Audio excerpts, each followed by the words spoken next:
유럽 같은 경우에는 오래 쓴다고 하더라도 인테리어가 굉장히 지속성이 있는데요. 영화를 보면서 어떤 부분 때문에 한국과는 다르게 인테리어 지속성이 있는지 그런 부분에 대해서 좀 알아보도록 하겠습니다. 안녕하세요. 디자인 코드의 정민수 실장입니다.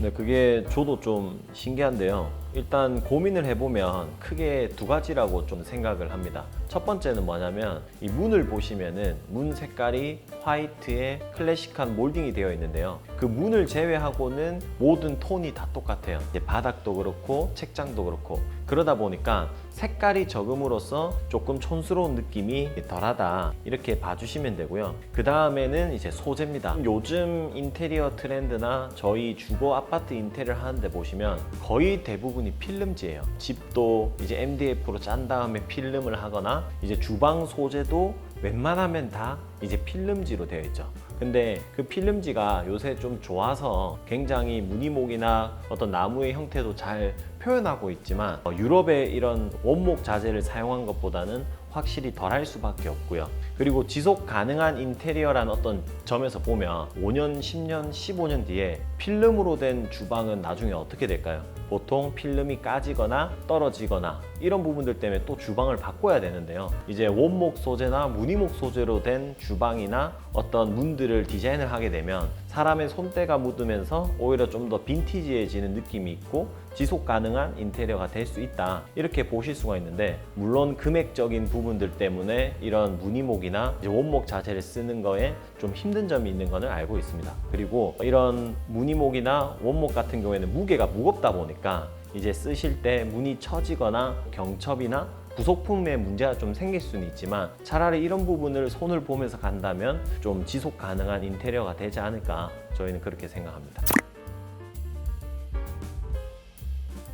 일단 이 낡은 서재를 보시면 사실 저는 낡았다는 생각이 조금 덜 들고요. 그 다음에 인테리어적인 부분은 앞에 설명한 어떤 그런 부분이랑 거의 똑같아요. 그런데 이거는 좀 책장의 어떤 DP, 책장을 꾸미는 게 굉장히 잘 되어 있다 생각이 들고요. 고객님들도 그렇고 대부분의 사람들, 그러니까 저도 처음엔 좀 그랬거든요. 이게 인테리어와 어떤 스타일링의 차이를 좀 구분을 잘 못했는데, 인테리어는 어떤 베이스적인 부분이고요. 지금 여기에 나와 있는 어떤 책장은 스타일링이 굉장히 잘 되어 있다 이렇게 보시면 될 것 같고요. 집 자체가 일단 클래식한데 책장을 보시면 옆에 스탠드 조명이 있거든요. 이 스탠드 조명이 이 몸통은 약간 금속으로 되어 있고 상부의 조명 색깔이 조금 이 소파의 색깔과 어느 정도 매칭을 해줬고요. 그리고 클래식한 느낌인데 이런 중간에 금속 스탠드가 들어감으로써 좀 현대적인 느낌을 같이 주고 있고요. 그 다음에 어떤 책장의 구성을 보실 수가 있는데요. 여기가 굉장히 레이아웃적으로 배치가 잘 되어 있는데 뒤편에는 책장이 되어 있고 중간에는 식탁이 있고요. 양쪽에는 소파가 있는데 바로 뒤에 스피커가 있습니다. 이 아무르의 여자 주인공분이 음악을 하시는 분이기 때문에 남편분이랑 노후에 식탁에 앉아서 책도 보고 노래도 듣고 이렇게 하는 부분이 있는데요. 이 중간에 저런 스테레오나 음악을 들을 수 있는 장치를 금속 스탠드랑 같이 배치함으로써 집은 오래된 것 같지만 이런 가전기기나 조명이 이런 오래된 부분을 좀 상쇄시켜 주고 있고요. 그 다음에 이제 색감도 전체적인 톤이 같은데 소파랑 이 스탠드 조명 이 두 개의 색깔로 좀 포인트를 주고 있다 이렇게 보실 수 있겠습니다. 조명은 제가 생각하기에 인테리어 화장이라고 좀 생각이 들고요. 여성분들이 이제 화장하는 것처럼 저희가 인테리어를 다 했을 때 이제 마지막에 이제 스위치를 딱 키면 그 조명이 저희가 인테리어한 부분을 딱 비추면서 그 부분을 좀 더 살아나게 하는 약간 그런 느낌이라고 저는 생각을 하고요. 그 다음에 아무르에 있는 지금 영화의 어떠한 장면을 보시면 여기가 주방 부분이거든요. 주방에 보시면 상부에 조명도 없고 뭔가 스위치를 통한 조명기구 많이 없어요. 그런데 왼쪽에 보시면은 식탁 위에 주황 색깔 스탠드 조명이 딱 한 개가 있어요. 이 주방의 분위기가 좀 고풍스럽잖아요. 유럽이기 때문에. 그런데 이런 주황 색깔의 어떤 현대적인 색깔에 맞춰서 저 스탠드를 딱 키면은 본인들이 활동할 수 있는 어떤 그런 조도를 저기서 많이 확보를 하거든요. 근데 이게 지금 저희가 하는 어떤 인테리어 트렌드랑은 조금 상반되는 부분이 있는데, 이런 식으로 포인트를 주는 것도 저는 괜찮다고 좀 생각이 들고요. 만약에 이런 아무르의 주방 인테리어에 요즘 같은 주방을 추구한다면, 여기가 지금 고풍스러운 분위기이기 때문에 뭔가 갑자기 스위치를 켰을 때 조명이 확 밝아지면 그 공간이 너무 좀 실증난다고 해야 되나? 그 조명이 밝음으로써 오는 그 답답함이 전 있거든요. 그래서 좀 하부 쪽에 간접 조명을 줌으로써 이 은은하고 고풍스러운 분위기가 해치지 않게끔 저는 좀 인테리어를 할 것 같고요. 조명에 따라서 달라지는 어떤 인테리어를 좀 더 보여드리자면, 저희가 시공한 사진이 지금 있는데요. 사진을 한번 보시면 첫 번째 사진은 조명이 없는 거고요. 두 번째 사진이 이제 조명이 있는 건데, 여기가 인테리어 할 때 벽면을 전부 타일로 하셨어요. 근데 고객님께서 타일 색상을 이제 연한 그레이 톤의 간지가 있는 타일을 고르셨는데, 이 간지도 약간 그 타일 속에 숨어 있는 느낌이어서 이 부분을 살리고자 저희가 간접등을 벽면에 붙여가지고 시공을 해서 고객님이 스위치를 켰을 때 이런 타일 속에 숨어 있는 간지가 잘 보이게끔 조명으로 인테리어를 해드렸고요. 또 다른 집도 한번 보시면 여기는 화이트 앤 오크로 시공을 한 집이에요. 그러니까 여기는 베이스가 화이트입니다. 그리고 바닥이 오크의 원목으로 들어갔는데요. 이제 원목으로 들어가면 그 마루가 어떤 건 연하고 어떤 건 짙고, 말 그대로 원목을 잘라서 마루를 만들었다 보니까 전부 다 패턴이 달라요. 그래서 이 패턴이 다른 거를 매력으로 느끼시는 분들은 원목으로 마루를 많이 하시거든요. 그런데 이런 부분을 저희가 조명을 통해 가지고 주백색을 넣게 되면은 그 주백색에 맞게끔 마루의 느낌이 살아나고요. 주광색에 맞게끔 조명을 하면 주광색에 맞게끔 조명이 살아나는데, 이제 화이트 앤 오크를 하는 이유는 이제 인테리어가 좀 부드럽고 온화하고 따뜻한 느낌을 원해서 하는 거다 보니까 저희가 주백색 조명을 통해 가지고 이제 방 전체의 분위기를 줬는데요. 조명을 이렇게 켜고 나면 왼쪽에 있는 부분이 붙박이장이에요. 붙박이장에는 제가 자주 말씀드리지만 COB를 통해서 벽면에 이렇게 간 모양을 줌으로써 볼륨감을 채워주고요. 그리고 우측에 보시면 시스템 에어컨을 저희가 시공을 해드렸는데, 보통 천장의 높이가 적으면 저렇게 시스템 에어컨이 들어가면 단이 내려오는데요. 이 시스템 에어컨 단을 많이 보셨을 텐데 보통은 직각으로 많이 내려와요. 그런데 지금 이 집이 화이트 앤 오크고 따뜻한 느낌을 주는데 직각적인 요소가 너무 들어가 버리면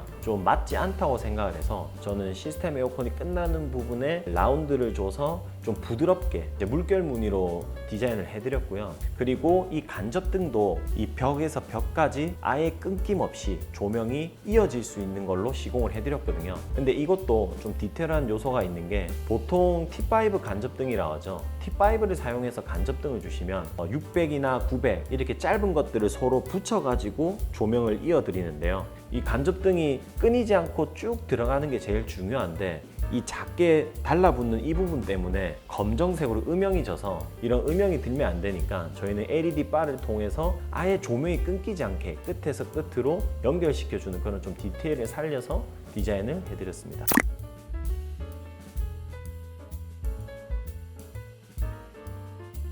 일단 마루바닥, 타일바닥의 조화는 공간의 구분에 의해서 들어가면은 조화롭게 좀 이루어지는 편인데요. 아무르의 이 바닥 타일을 한번 보시면은 마루바닥이 주로 이루다가 타일바닥이 나오는데, 이 타일이 굉장히 좀 포인트가 되잖아요. 검정 색깔 도트도 있고 약간 사각형이 비정형으로 이루어져 있는데, 이렇게 지금 바닥과 마루와 타일의 조화를 이룰 수 있는 이유는 아무르의 어떤 레이아웃과 관련이 있는데요. 아무르의 이 맨션은 복도형 아파트로 되어 있기 때문에 복도에서 좌우측에 서재라든지 방이 있고 끝과 끝에 이제 주방과 어떤 방들이 있는 이런 구조이기 때문에 그 한 공간에 있다가 다른 공간으로 이동을 할 때 그 공간의 바닥이 이제 마루였다가 타일이 되고, 타일이었다가 마루가 되면 마루와 바닥의 조화가 굉장히 좋다고 생각을 하고요. 갑자기 한 공간 내에서 어느 부분에 선을 그어서 마루와 타일이 있으면 그 조화는 깨져 있다. 저는 이렇게 생각이 들고요.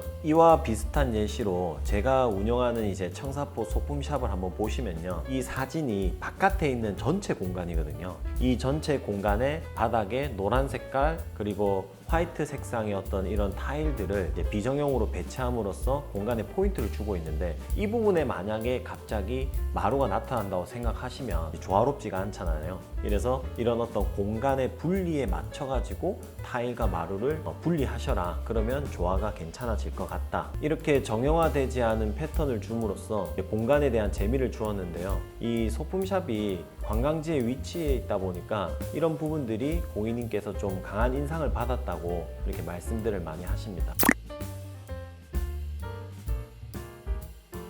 일단 건축 양식 때문에 유리창의 모양이 다른데요. 우리나라는 이제 시스템 창을 쓰기 때문에 그리고 아파트라는 주거 형태를 가져서 샤시가 굉장히 크게 들어갑니다. 그래서 지금 요즘 많이 쓰시는 그런 하이 샤시, 브랜드 샤시가 들어가고요. 유럽 같은 경우에는 아파트 주거 양식이 아니고 맨션이나 이제 저층이 많고 그리고 예전부터 기후 때문에 벽돌을 사용한 서양 건축이 되어 있기 때문에 창문이 굉장히 우리나라보다 작습니다.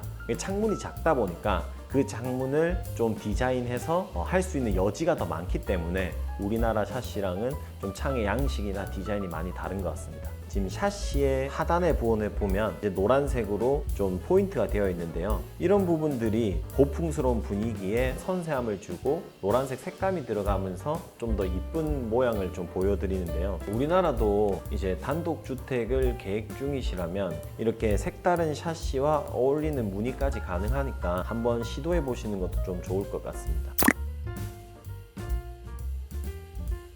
네, 충분히 가능합니다. 유럽풍 인테리어도 사실 여러 가지의 종류가 있는데요. 일례로 잠실의 소피텔이라는 호텔이 있는데요. 여기가 이제 클래식한 디자인에 좀 현대적인 요소를 잘 가미해서 지금 충분히 잘 운영을 하고 있는 걸로 알고 있고요. 아무르처럼 고풍스럽고 좀 클래식한 분위기의 인테리어를 원하신다면 조명이나 몰딩, 그리고 색감, 바닥, 그리고 금속을 사용해서 저희 디자인 코드에서는 인테리어를 하려고 하는데요. 잠실에 있는 소피텔처럼 저희 또한 클래식하면서 현대적인 부분을 디자인을 해드릴 수 있습니다. 네, 오늘은 아무르라는 영화를 통해서 유럽 인테리어와 한국 인테리어 차이점에 대해서 설명을 드렸고요. 이런 유럽풍 인테리어가 궁금하신 분들은 디자인 코드에 연락을 주시면은 저희가 성심성의껏 답변을 드릴 수 있도록 하겠습니다. 다음 영상은 조금 더 유익한 영상을 가지고 찾아뵙도록 하겠습니다. 감사합니다.